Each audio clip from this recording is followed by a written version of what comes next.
melihat proses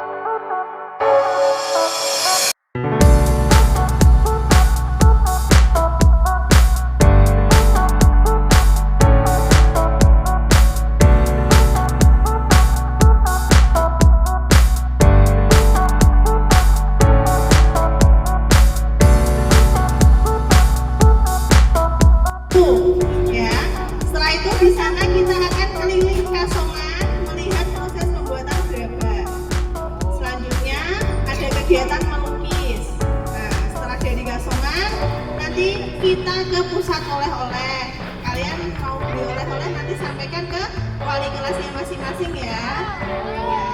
Terus setelah itu kita baru makan siang ya.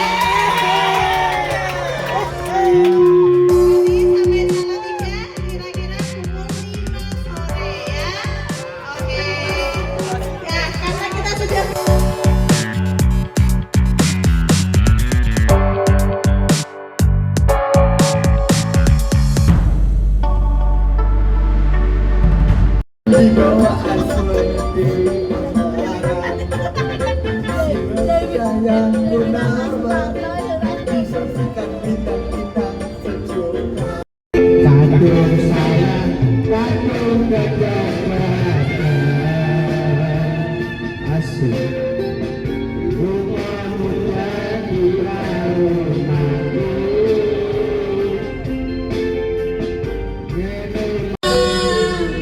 Cinta dan kerinduan akan terlalu dalam, luka yang ku rasakan. Ayo Ber, ikut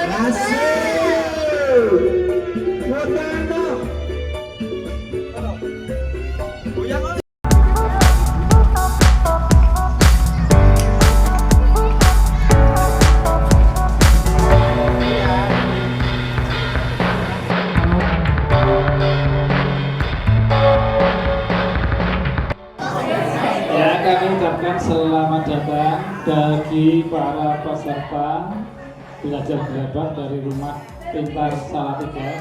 Selanjutnya bagi yang baru datang dipersilakan untuk melepas alas kaki, sepatu ataupun sandal dan segera duduk di atas ataupun duduk di dalam limasan ini atau pendopo. Dan setelah duduk silakan apronnya langsung dipakai atau celemeknya langsung dipakai, karena itu nanti akan menghalangi seragam kalian atau pakaian kalian kotor kena tanah liat. Nah, jadi seandainya memakai apron meskipun ada sedikit kotoran tapi terminimalisir, tidak terlalu banyak kena tanah liat karena sudah terhalang oleh apron ataupun celana. Mana semangatnya? Ya, oke ya. Nah, seperti itu dong. Sudah sampai sini harus semangat. Nah, karena sebentar lagi kalian akan mendapatkan sebuah pengalaman yang mungkin saja baru bagi kalian, yaitu apa? Membuat satu barang berbahan tanah liat dan dinamakan gerabah atau tembikar. Nah, terus selanjutnya mungkin kalau hadir ya kepala sekolah yang terhormat, juga Bapak Ibu guru pembimbing beserta seluruh peserta yaitu siswa-siswi dari Rumah Pintar Salatiga.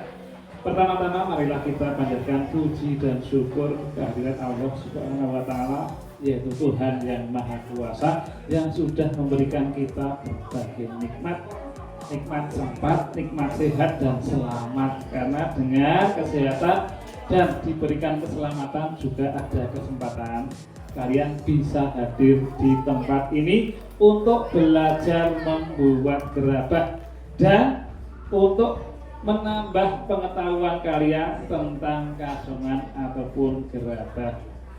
Rasa terima kasih yang tak terhingga kami haturkan kepada mungkin tour leader ataupun Bapak Ibu guru pembimbing yang sudah mempercayakan kami Raja Keramik Group ya, yaitu tempat produksi gerabah sekaligus tempat sekolah gerabah. Jadi hampir setiap hari ada yang belajar atau sekolah gerabah di Raja Keramik Kasongan. Terus Kami juga mengucapkan selamat datang bagi kalian peserta, yaitu siswa-siswi dari Rumah Pintar Salatiga. Selamat datang di Meraja Keramik, selamat datang di Kasongan, di mana Kasongan ini sudah menjadi sentra atau pusat kerajinan, bukan hanya gerabah saja kalau sekarang, jadi aneka kerajinan tersedia di Kasongan ini dan menjadi pusat kerajinan terbesar di Yogyakarta, bahkan terbesar di Indonesia. Tepuk tangan. Oke. Selanjutnya, apakah kalian mau mendapatkan sebuah cerita? Mau? Nah, ada sebuah cerita meskipun hanya sebentar dan akan kami sampaikan ya. Jadi mohon disimak baik-baik. Nah, sekitar 200 tahun yang lalu, sudah lama sekali ya. Jadi sekitar 200 tahun yang lalu itu sekitar tahun 1800 itu seiring dengan perjuangan Pangeran Diponegoro, karena Pangeran Diponegoro untuk melawan penjajah Belanda itu sekitar tahun 1825. Kasongan ini belum seperti ini, rumahnya masih kecil-kecil dan mungkin hanya ada 1-2 rumah saja. Jadi masih bisa dikatakan sebagai tanah kosong. Dan dulu kala banyak pengembara dari tempat yang jauh, dan kebetulan yang datang ke sini adalah 2 orang pengembara suami istri dari negeri Cina. Dari mana? Dari Cina. Namanya Song. Namanya siapa? Song. Nah, kemudian tertarik untuk tinggal di sini. Tertariknya karena apa? Karena di sini tanah persawahan dan perbukitannya terdiri dari tanah liat. Itu menarik bagi mereka berdua, Song suami istri, karena dari tempat asalnya dari negeri Cina, mereka sudah pandai membuat barang-barang dari tanah liat. Karena tertarik, maka kemudian mereka membuat gubuk di sini di Kasongan. Nah, Kasongan ini letaknya juga tidak terlalu jauh dari basis pertahanan atau basis perjuangan Pangeran Diponegoro, yaitu di Gua Selarong, hanya sekitar 3-4 km saja. Untuk itu, pada waktu itu setelah membuat gubuk, bahkan Song suami istri bergabung dengan Laskar Pangeran Diponegoro untuk melawan penjajah Belanda. Nah, kemudian dipercaya untuk merawat kuda-kuda kepunyaan Pangeran Diponegoro, karena dianggap berjasa sekali oleh Keraton Yogyakarta, kemudian diberikan bumi perdikan untuk ditinggali. Di manakah itu? Ya di sini. Nah, karena sudah ada 2 orang yang tinggal di sini dan kebetulan namanya Song, maka oleh Keraton Yogyakarta desa ini kemudian diberi nama apa? Kasongan. Nah kan yang tinggal di sini namanya Song. Nah, ceritanya seperti itu. Nah kemudian juga Mbah Song yang pertama kali untuk membuat gerabah. Mbah Song itu makamnya di sana, di ujung sana ada makam yang ada atapnya, itu adalah makam Mbah Song. Nah di sana. Nah, kemudian juga pertama kali membuat gerabah, tujuannya untuk apa kok buat gerabah di sini? Untuk mengajari kepada para pengungsi. Kan zaman penjajahan Belanda kan banyak yang mengungsi cari tempat yang aman. Di sini tempatnya aman. Nah, para pengungsi tadi tidak membawa alat masak, kemudian karena ingin mempunyai alat masak sendiri, kalau beli yang mahal, diajari membuat alat masak sendiri menggunakan bahan apa? Bahan tanah liat, karena Mbah Song kan ahlinya membuat gerabah. Nah, kemudian para pengungsi tadi beramai-ramai belajar membuat alat masak. Yang pertama dibuat yaitu tungku untuk masak, kuali untuk masak sayur, kendil juga untuk masak nasi, dan cowek untuk menumbuk bumbu. Nah, seperti itulah. Dan bahkan kemudian para pengungsi tadi yang bekerja sebagai buruh tani mempunyai pekerjaan double atau 2. Pagi harinya mencangkul di sawah, setelah agak siang pulang membawa tanah liat untuk dibawa ke rumah untuk dijadikan apa? Dijadikan gerabah dan diolah. Nah, sejarahnya seperti itu. Kemudian untuk yang bagian kedua, kami sampaikan proses dalam pembuatan gerabah. Yang pertama, tanahnya harus diolah dulu. Cara mengolahnya bagaimana? Ada dua cara. Yang pertama menggunakan tenaga murni manusia saja, dan yang kedua menggunakan tenaga mesin. Caranya bagaimana? Tanah liat apabila dibawa pada musim penghujan kan sudah basah, tidak memerlukan air lagi. Supaya tidak terasa lengket waktu dibuat, maka kemudian harus dicampur dengan pasir halus. Campurannya pasirnya setengah dari tanah liatnya. Itu untuk yang teknik yang pertama atau cara yang pertama. Cara yang kedua, setelah tercampur antara pasir dan tanah liatnya, dimasukkan di mesin giling, jadilah adonan. Nah, itu tahapan yang pertama, pengolahan bahan. Tahapan yang kedua adalah pembuatan. Di sini ada 3 cara untuk membuat gerabah. Kalian pernah bermain dengan plastisin? Nah, pernah. Seperti itu juga bisa jadi.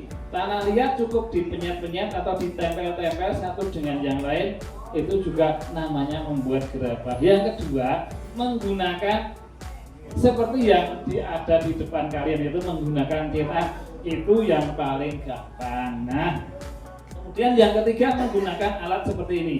Ini alat puter dan biasanya dinamakan perbot. Kok bisa berputar? Karena di dalamnya ada laker, makanya bisa berputar. Dan khusus untuk alat seperti ini biasanya digunakan untuk membuat atau membentuk gerabah yang bentuknya tabung atau silinder. Misalnya semacam gelas, terus teko, terus mangkok, piring dan sebagainya, kan bentuknya bulat. Jadi alat ini akan mempermudah waktu kita membentuk menjadi bulat. Nah, itu adalah cara yang ketiga. Setelah dibentuk dengan 3 cara tadi, baik dengan hanya jari jemari saja seperti dengan plastisin, atau dengan menggunakan setaan seperti ini, atau dengan menggunakan alat puter seperti ini, terbentuklah sebuah gerabah. Maka langkah yang ketiga, gerabahnya harus diapakan supaya lebih kuat? Dikeringkan. Jadi untuk 1-2 hari gerabahnya cukup ditaruh di tempat yang teduh, tidak boleh kena panas matahari langsung. Apabila langsung dijemur, akibatnya bagaimana? Akan retak, bahkan pecah, karena pengeringan yang sangat cepat akan merubah bentuk gerabah, bahkan menyebabkan gerabah tidak jadi. Karena apa? Retak dan pecah kan tidak jadi. Nah, untuk itu harus ditaruh di tempat teduh untuk 1-2 hari, baru 1-2 harinya lagi dijemur di panas matahari. Kok beda, Pak? Kok ada 1-2 hari? Ya, kalau 1 hari itu untuk gerabahnya yang ukurannya kecil seperti yang akan kalian buat. Jadi pengeringannya 1 hari taruh di tempat teduh dan 1 harinya baru boleh dijemur di panas matahari. Kalau gerabahnya ukurannya lebih besar, butuh waktu 4 hari. Nah, kalau sudah dikeringkan, langkah yang keempat atau tahapan keempat supaya gerabah lebih kuat lagi dan supaya gerabah tahan terhadap air, maka selanjutnya gerabah harus dibakar. Nah, supaya tahan terhadap air. Apabila sudah dibakar, bahkan gerabah disiram bergalon-galon air atau berember-ember air, tidak akan retak, tidak akan pecah, juga tidak akan leleh. Tapi sebaliknya, gerabah yang tidak dibakar, waktu disiram dengan segayung air, nanti akan retak, bahkan pecah, bahkan bisa meleleh jadi lumpur saja. Jadi tujuan pembakaran supaya gerabah lebih kuat dan tahan terhadap air. Apabila sudah dibakar, maka langkah yang kelima supaya pembeli lebih tertarik harus diapakan? Harus diwarnai. Nah, sudah ada yang jawab, harus diwarnai. Seperti kegiatan yang kedua nanti, kalian akan melukis ataupun mewarnai gerabah. Sedangkan kegiatan yang pertama, kalian akan mencoba membuat gerabah. Nah, cara mewarnainya ataupun cara membuat gerabahnya nanti akan kami contohkan selanjutnya. Untuk sementara ini, apakah ada yang mau bertanya? Ada yang mau tanya tidak? Oh tidak ya. Nah, apabila tidak ada yang bertanya, maka selanjutnya tolong diamati karena apa? Akan kami contohkan. Ada dua yang kami contohkan. Yang pertama, cara membuat gerabah dengan menggunakan cetakan. Yang kedua, dengan menggunakan alat puter seperti ini. Nah, jadi silahkan diamati supaya kalian nanti bisa mempraktekkan apa yang sudah kami contohkan. Nah, monggo Mas, silahkan dan kami perkenalkan. Kami segenap pegawai Raja Keramik, nama saya Pak Tukardi. Yang itu, yang cowok itu ada Mas Roni, Mas Rehan, ada Mbak Putri dan ada Mbak Wati. Nah, ini kami perkenalkan ya. Nah, ini yang namanya Mas Roni akan memberikan contoh bagaimana caranya membuat gerabah. Yang pertama menggunakan cetakan, yang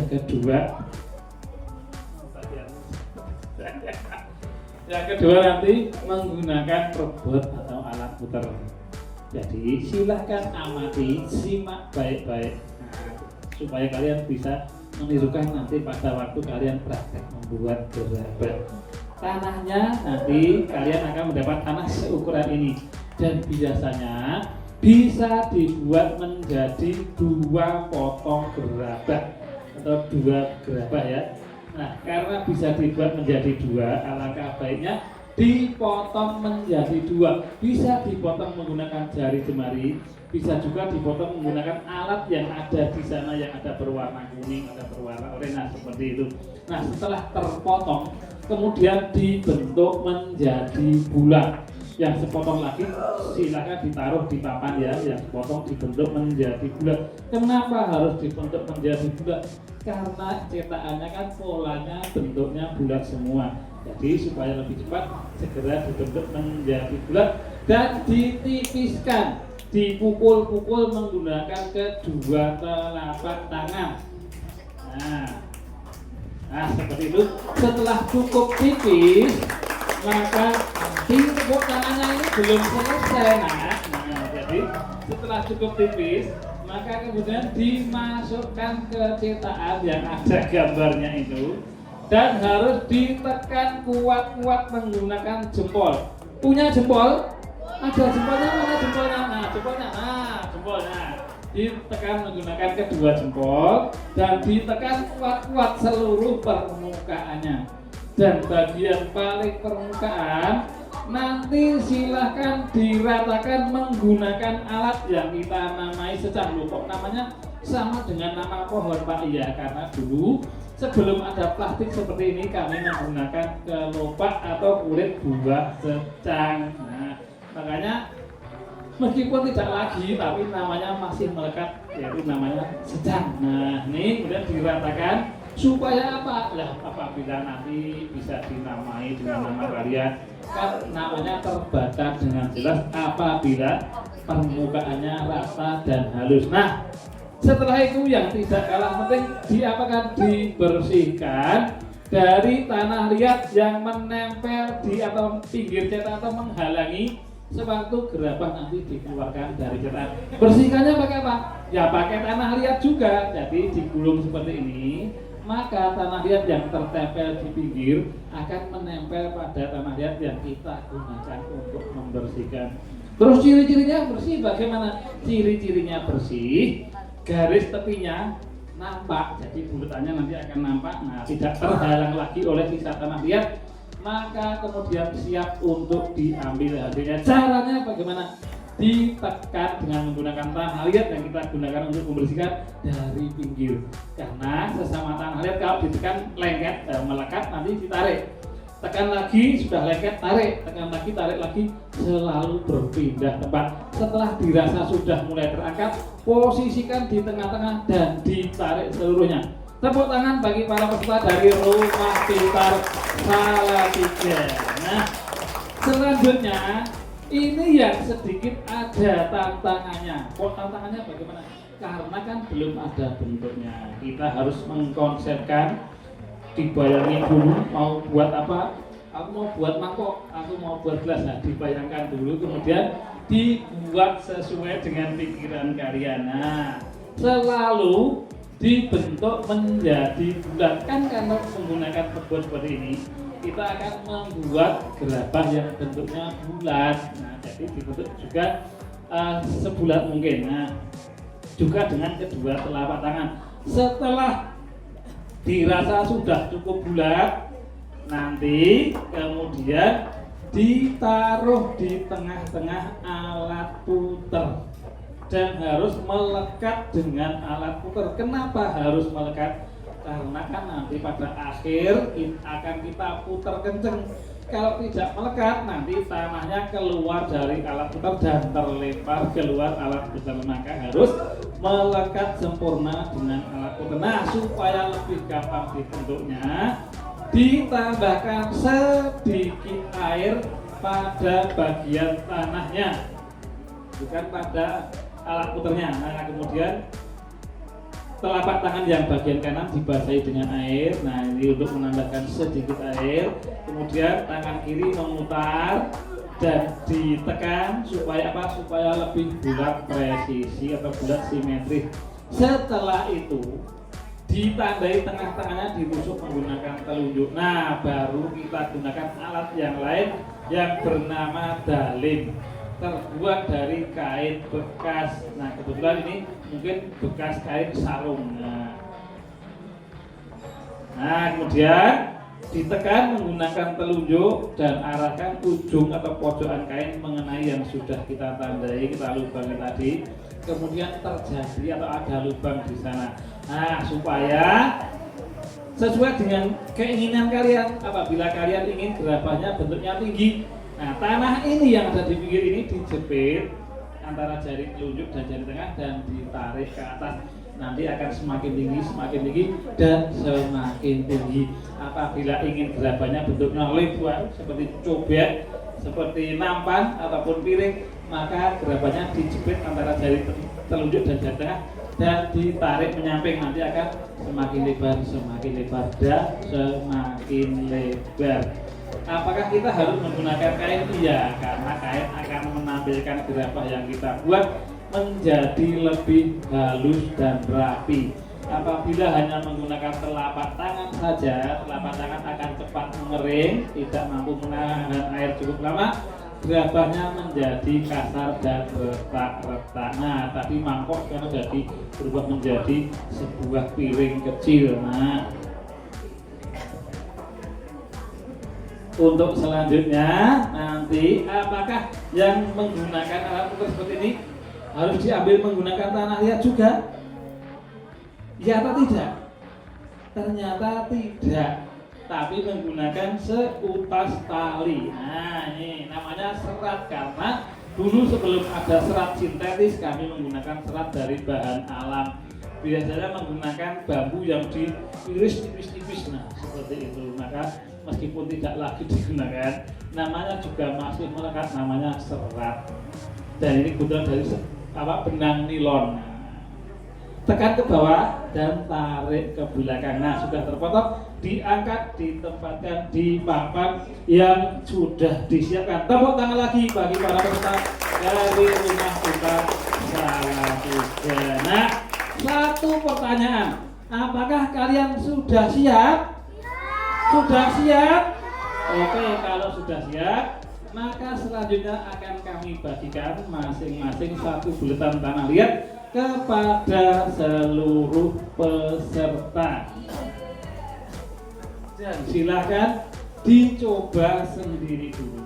Nanti apabila ada kesulitan, jangan sungkan-sungkan untuk meminta bimbingan kepada kami yang berseragam seperti ini. Caranya nanti kalian tunjuk jari, Pak, tolong. Nah, seperti itu ya. Tapi yang penting semuanya harus mencoba dengan tangan kalian dulu. Hasilnya tidak penting, yang penting kalian mencoba.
kedua tadi. Yang pertama kan hanya menggunakan tenaga manusia dan diinjek-injek. Nah ini yang menggunakan mesin seperti ini. Jadi tanahnya dicampur dulu dengan pasir seperti yang ada di sana, kemudian dimasukkan ke mesin itu dan berkali-kali, tidak cuma sekali sampai 4 kali, nanti sudah jadi seperti yang kalian buat menjadi satu gerabah seperti yang kita lakukan tadi.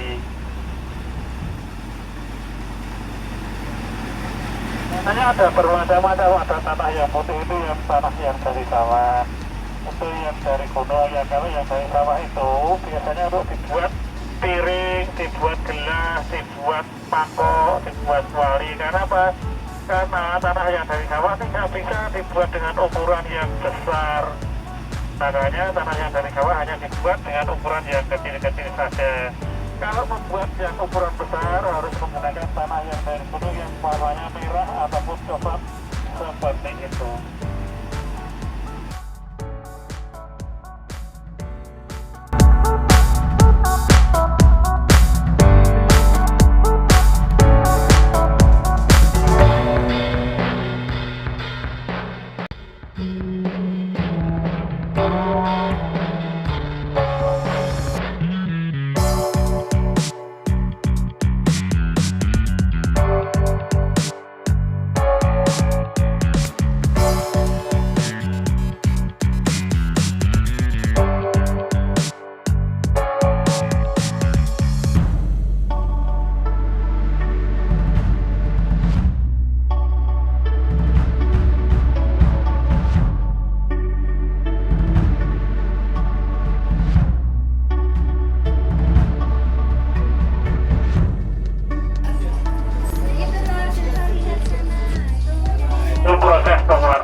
Yuk, masuk.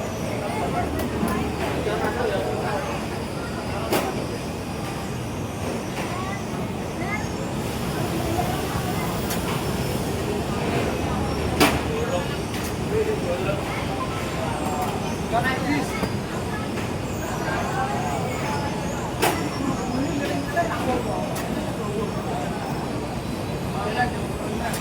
Yang mau ke toilet, naik sekolah. Ayo, Jul. Kamu mau nambah? Di dalam. Enggak, dari sana. Lihat sudah masuk.